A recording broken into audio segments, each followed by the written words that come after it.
বাংলাদেশের জাতীয়তাবাদী দল বিএনপির প্রতিষ্ঠাতা শহীদ রাষ্ট্রপতি জিয়াউর রহমান, গণতন্ত্রের প্রবক্তা মরহুম প্রেসিডেন্ট শহীদ রাষ্ট্রপতি জিয়াউর রহমানের কর্মসূচি হাল খনন কর্মসূচি, তার ধারাবাহিকতায় বাংলাদেশের জাতীয়তাবাদী যুবদল সমগ্র বাংলাদেশে স্বেচ্ছাশ্রমে যে হাল কর্মসূচি কার্যক্রম চালু করতেছে, তার ধারাবাহিকতায় আমরা চট্টগ্রাম মহানগর ছাত্রদলের সাবেক নেতৃবৃন্দ ইনশাআল্লাহ অল্প সময়ের মধ্যে আমরা ঐতিহাসিক টাইগার পাস নাসির হাল খনন শুভ উদ্বোধন করবেন বীর চট্টলার কৃতি সন্তান চট্টগ্রাম মহানগর বিএনপির সাবেক সফল আহ্বায়ক, কেন্দ্রীয় বিএনপির সাবেক সফল সাংগঠনিক সম্পাদক, বীর চট্টলার গণমানুষের জনপ্রিয় জননন্দিত জননেতা জনাব মাননীয় মেয়র ডাক্তার সাদাত হোসেন ভাই বাংলাদেশের জাতীয়তাবাদী যুবদলের উদ্যোগে আজকের এই হাল খনন কর্মসূচি।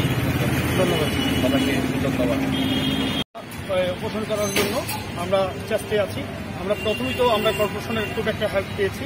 আমরা প্রথমে যে কাজটা ধরেছি, আমরা চাচ্ছি এই খালটা দিয়ে আমরা শুরু করব। চট্টগ্রামের অন্যান্য খাল যেগুলো আছে ওগুলো তো ধরার জন্য আমাদের প্রতি চেষ্টা থাকবে।